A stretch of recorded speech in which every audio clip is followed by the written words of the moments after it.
Bonjour tout le monde, merci d'être présent au lancement officiel de notre beau partenariat entre le regroupement des organismes de bassin versant du Québec, la ROBVQ et le Centre des technologies de l'eau, le CTE. Merci à Edith Laflamme, directrice du CTE, et Daniel Roch d'être présents ici à nos bureaux de Québec. Ça me fait grand plaisir de vous recevoir. Donc, je vous explique rapidement le déroulement de ce lancement de notre entente de partenariat. D'abord, je vais vous présenter les grandes lignes du contenu de l'entente de partenariat. Ensuite, Edith va vous faire un petit mot au nom du CTE sur ce que représente ce partenariat pour eux. Je reprendrai la parole pour faire la même chose au nom du ROBVQ. Puis finalement, on va procéder à une signature officielle, une prise de photo. Puis on pourra ensuite discuter tout le monde ensemble. Donc, pourquoi une entente de partenariat entre nos deux organisations? D'abord, parce que nos missions sont complémentaires, étroitement liées. Le CTE, lui, réalise des activités de recherche appliquée, s'intéresse à l'innovation, au développement technologique de solutions en gestion de l'eau. Les OBV du Québec, les 40 organismes de bassin versant, eux, regroupent 900 acteurs de l'eau qui peuvent être utilisateurs de ces technologies-là, chacun dans leur champ d'action, de ces innovations, de ces technologies. Donc, le mariage, pour nous, était naturel pour que le développement technologique se fasse avec et pour les acteurs de l'eau un peu partout au Québec. Parmi les champs d'intervention du CTE et du ROBVQ, il y en a deux qu'on a ciblés dans l'entente de partenariat parce qu'ils nous rejoignent directement. Ils ne sont pas exclusifs, mais on a deux sujets qu'on a particulièrement ciblés. Le premier est l'assainissement individuel et décentralisé. Donc, on parle ici de fosses septiques, grosso modo. Et le deuxième, ce sont les infrastructures naturelles, les infrastructures vertes, de gestion durable des eaux fluviales. Donc, dans cette entente, on prend des engagements de part et d'autre. En voici quelques-uns. D'abord, le Centre des technologies de l'eau s'engage à faire appel à l'expertise et aux connaissances des organismes de bassin versant du Québec pour développer leurs projets pilotes ou leurs expérimentations ou validations de technologies de l'eau sur le terrain. Le CTE s'engage aussi à assurer un transfert des résultats de ces recherches vers les organismes de bassin versant du Québec, vers les utilisateurs. Donc, la ROBVQ, nous, en échange, on s'engage à faire la promotion dans notre réseau des outils qui sont développés par le CTE. On s'engage aussi à appuyer le CTE dans la recherche de lieux de partenaires pour la réalisation de leurs projets pilotes ou de validation de technologies de l'eau.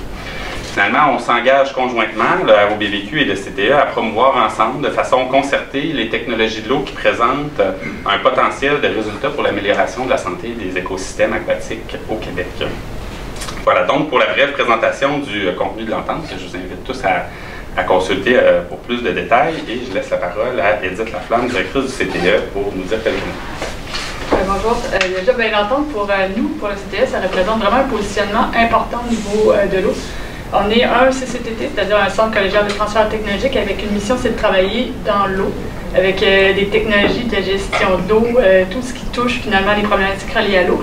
C'est pour nous important de faire un rapprochement avec la ROBVQ, parce que les organismes de bassin versant, c'est aussi votre métier de travailler avec l'eau. On travaille vraiment en complémentarité. Pour nous, c'était vraiment un très bon positionnement, très important pour nous.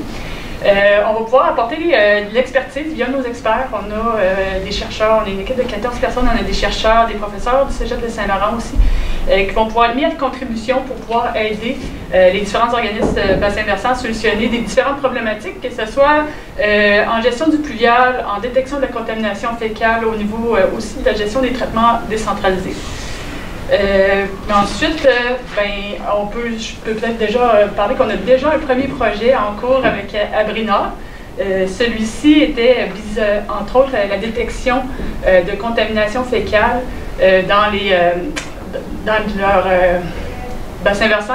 On a ciblé un lac qui était plus problématique que d'autres, dans lequel on va venir faire vraiment un échantillonnage plus précis pour vraiment être capable de mettre le doigt où est-ce qu'ils sont les vrais bobos.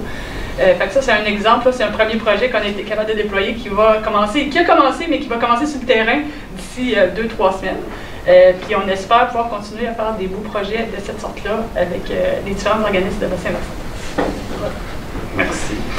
Donc, je vous ai déjà présenté les grandes lignes de l'entente, mais peut-être axer davantage sur 4 éléments qui sont particulièrement importants pour la ROBVQ dans ce partenariat-là. Le premier, dans la planification stratégique, la nouvelle planification stratégique du ROBVQ 2018-2023, on réitère, même on renforce notre intérêt à entretenir des collaborations étroites avec les grands réseaux de recherche en gestion de l'eau au Québec. Le CTE, pour nous, en est un. Puis l'intérêt de renforcer ces relations-là, c'est pour que les décisions que prennent les OBV, les acteurs de l'eau, sur leur territoire, soient basées sur une science qui est fiable, qui a été prouvée. Puis j'espère que cette entente de partenariat va nous aider à cheminer dans cette direction-là. Le deuxième élément, c'est celui de la gestion durable des eaux pluviales. Bon, ça fait quelques années que l'AéroBVQ et les OBV du Québec travaillent sur cette thématique-là. Comment passer d'une gestion du territoire où on cherche à évacuer l'eau le plus rapidement possible vers des tuyaux pour s'en débarrasser à un mode de gestion où on remet peut-être l'eau plus au cœur de notre paysage, au cœur de notre territoire, où on favorise son infiltration et pas nécessairement son évacuation à tout prix. Donc, c'est une idée simple, mais le défi est grand là, sur le territoire québécois en la matière et on souhaite que le développement technologique puisse nous permettre d'identifier des solutions en ce sens-là avec des infrastructures vertes, naturelles, performantes. Donc, un autre champ d'intérêt pour nous. Le troisième élément, c'est celui évidemment de l'assainissement individuel ou décentralisé, les fosses septiques qui sont au cœur d'une grande majorité des 40 plans directeurs de l'eau des organismes de bassin versant du Québec, puisque la pollution émise par les installations septiques crée des problématiques dans plusieurs régions, notamment des régions de villégiature du Québec, où il y a un impact sur la santé des lacs, par exemple. C'est aussi un enjeu, dans certains cas, pour la pollution qui peut compromettre la qualité de certaines prises d'eau potable au Québec. Donc, l'AéroBVQ, à ce sujet-là, travaille beaucoup pour des avancées réglementaires, mais on croit aussi qu'il faut favoriser le développement de technologies éprouvées d'assainissement qui permettent de minimiser les impacts sur le milieu.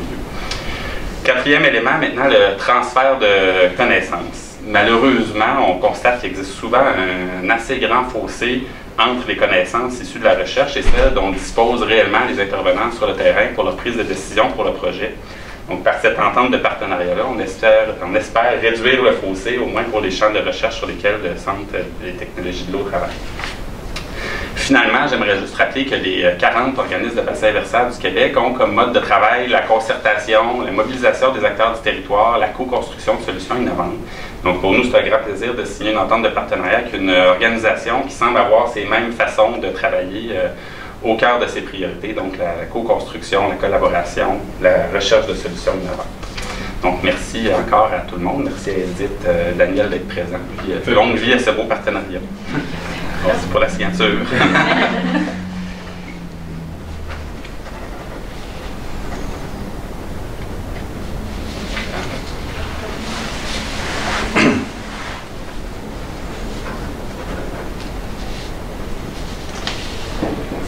Félicitations.